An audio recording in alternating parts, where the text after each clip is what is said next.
بسم اللہ الرحمن الرحیم۔ السلام علیکم ورحمۃ اللہ وبرکاتہ۔ یوٹیوب کے البشیر اسلامک چینل سے آپ کی بہن فرزانہ بشیر آپ سے مخاطب ہے۔ آج کا ہمارا موضوع ہے سورہ نور کی وہ آیات جو حضرت بی بی عائشہ رضی اللہ تعالی عنہا کے اوپر اتری اور آپ کے اوپر جو منافقوں نے بہتان باندھا تھا اس کے لیے اللہ تعالیٰ نے یہ آیات نازل فرمائی۔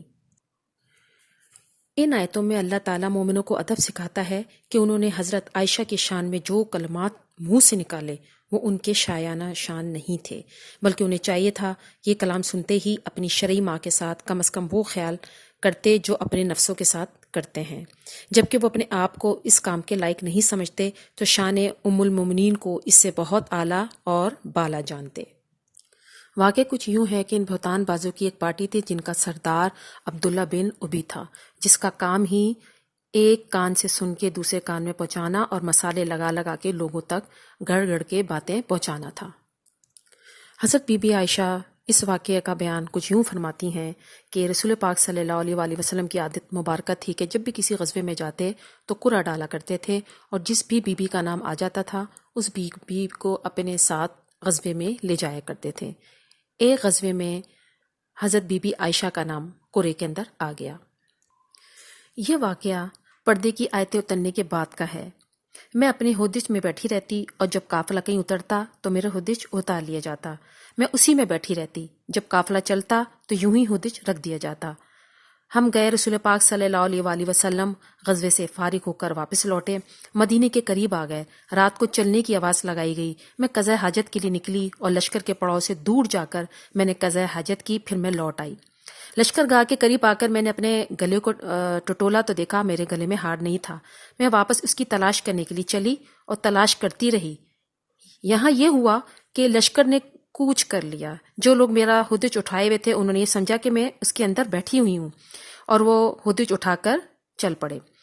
یہ بھی یاد رہے کہ اس وقت یہ عورتیں تھیں، زیادہ کھاتی پیتی نہیں تھیں اور وزن بھی زیادہ نہیں ہوتا تھا، تو ہودج اٹھانے والوں کو نہیں پتہ لگ سکا کہ اندر کوئی ہے یا نہیں۔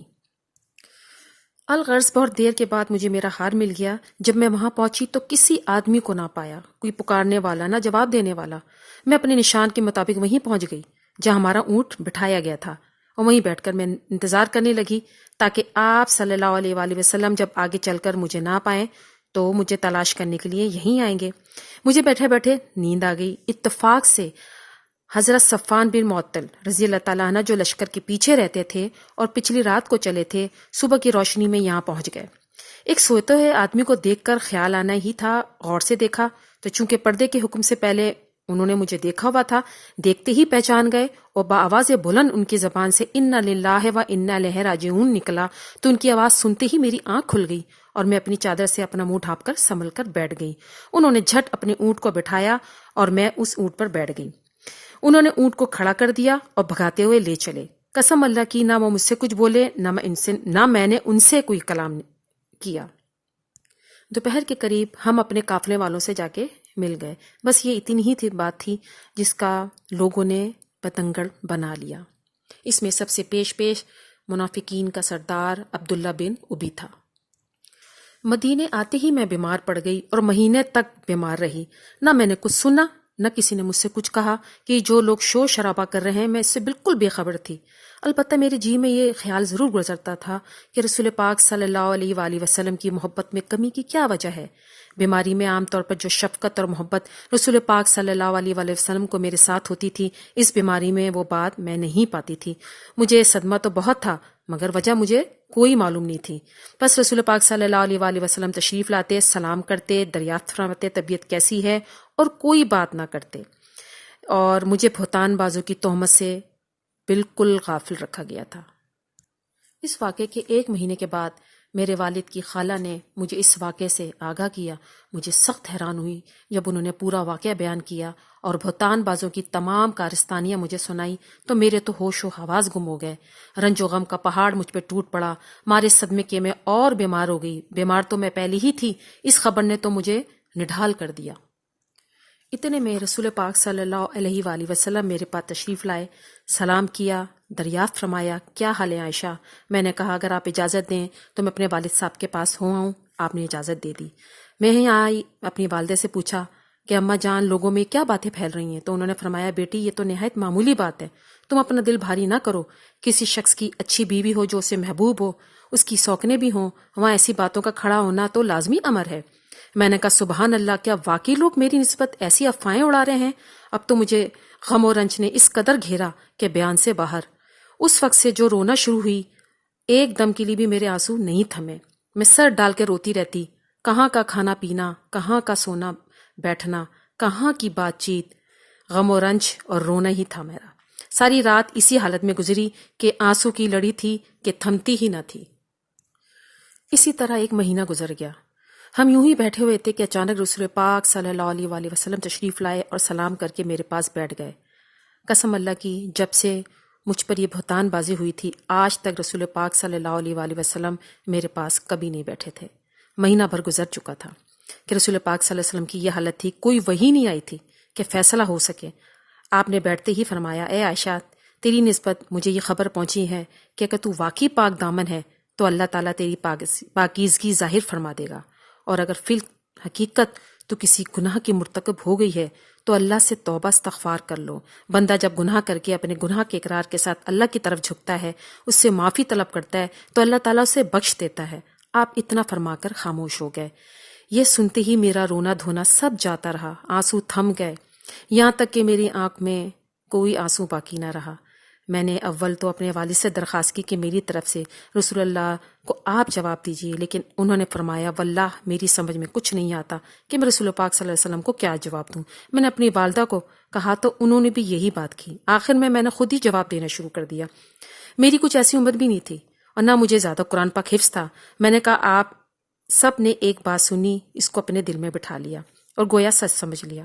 اب اگر میں یہ کہوں گی کہ میں اس سے بالکل بری ہوں، اللہ خوب جانتا ہے کہ واقعی میں اس سے بالکل بری ہوں، تو آپ لوگ نہیں مانو گے، یا اگر اس بات کا اقرار کر لوں حالانکہ اللہ کو خوب علم ہے کہ میں بالکل بے گناہ ہوں، تو آپ لوگ مان لو گے۔ میری مثال ایسی ہے، بالکل ایسی طرح ہے جیسے حضرت ابو یوسف کا یہ قول، بس صبر ہی اچھا ہے، جس میں کوئی شکایت نہ ہو، تو تم جو باتیں بناتے ہو اس میں اللہ میری مدد ضرور کرے گا۔ اتنا کہہ کے میں نے کروٹ پھیر لی اور اپنے بستر پہ لیٹ گئی۔ اللہ کی قسم مجھے یقین تھا کہ چونکہ میں پاک ہوں، اللہ تعالیٰ میری برت میں رسول پاک صلی اللہ علیہ وسلم کو ضرور معلوم کرا دے گا۔ لیکن یہ تو میرے وہم و گمان بھی نہ تھا کہ میرے باروں میں قرآن پاک کی آیتیں نازل ہو جائیں گی۔ میں اپنے آپ کو اس سے بہت کمتر جانتی تھی کہ میرے بارے میں کلام اللہ کی آیتیں اتریں گی۔ ہاں، مجھے یہ خیال تھا کہ ممکن ہے خواب میں اللہ تعالیٰ رسول پاک صلی اللہ علیہ وآلہ وسلم کو میری برت دکھا دیں۔ واللہ ابھی تک رسول پاک صلی اللہ علیہ وآلہ وسلم اپنی جگہ سے نہ ہٹے تھے اور نہ گھر والوں میں سے کوئی گھر سے باہر نکلا تھا کہ رسول پاک صلی اللہ علیہ وآلہ وسلم پہ وحی نازل ہونا شروع ہو گئی اور چہرے مبارک پہ وہی اثار ظاہر ہوئے جو وحی کے وقت ہوتے تھے۔ پیشانی پر پسینے کی پاکیزہ بوندیں ٹپکنے لگیں۔ سخت جاڑوں میں بھی وحی کے نزول کے وقت یہی کیفیت ہوا کرتی تھی۔ جب وحی اتر چکی تو ہم نے دیکھا کہ رسول پاک صلی اللہ علیہ وآلہ وسلم کا چہرہ خوشی سے شگفتہ ہو رہا ہے۔ سب سے پہلے آپ نے میری طرف دیکھ کر فرمایا، عائشہ خوش ہو جاؤ، اللہ تعالیٰ نے تمہاری برت نازل فرما دی ہے۔ اس وقت میری والدہ نے فرمایا، بچی حضور کے سامنے کھڑی ہو جاؤ۔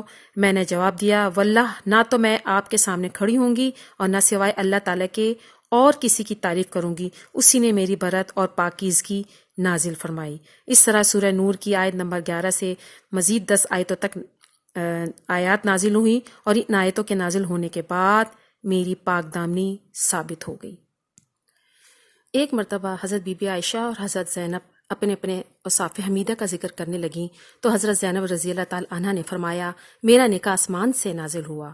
تو حضرت بی بی عائشہ رضی اللہ تعالی عنہ نے فرمایا، میری پاکیزگی کی شہادت قرآن میں آسمان سے اتری، جبکہ حضرت صفوان بن معطل مجھے اپنی سواری پر بٹھا کر لائے تھے۔ حضرت بی بی زینب نے پوچھا، یہ تو بتاؤ جب تم اس اونٹ پر سوار ہوئی تھیں تو تم نے کیا کلمات کہے تھے؟ حضرت بی بی عائشہ نے فرمایا، حسبی اللہ و نعم الوکیل۔ اس پر وہ بول اٹھیں کہ تم نے مومنوں کا کلمہ کہا تھا۔ ثابت یہ ہوا کہ بھلے لوگوں کی شان میں کوئی برائی کا کلمہ بغیر تحقیق کے ہرگز نہیں نکالنا چاہیے۔ برے خیالات، گندے الزامات اور شیطانی وسوسوں سے دور رہنا چاہیے۔